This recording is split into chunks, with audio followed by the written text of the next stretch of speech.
Tilian at sigawan ng Shagab fans sa Dear Heart concert ni Sharon Cuneta at Gabby Concepcion na ginanap sa Honolulu, Hawaii noong Sunday. Sabi nga nila ay obvious daw na nasurpresa si Sharon sa promise ring na isinuot sa kanya ni Gabby.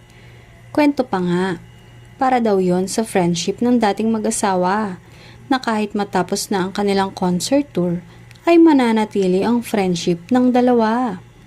Reaksyon ng kanilang fans. Ngayong may promise ring na sina Sharon at Gabby, ay umaasa sila na matutuloy naman ang reunion movie ng dalawa at if ever matuloy yun, ay hindi lang isang movie. Posible pa nga na maging co-producers ang dating mag-asawa.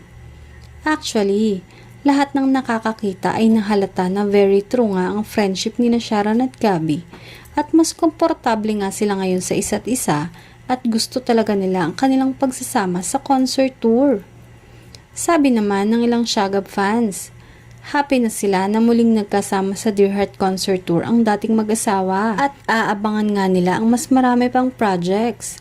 Hiling pa nga ng iba ay mas masaya daw kung makakasama ang kanilang anak na si Casey Concepcion.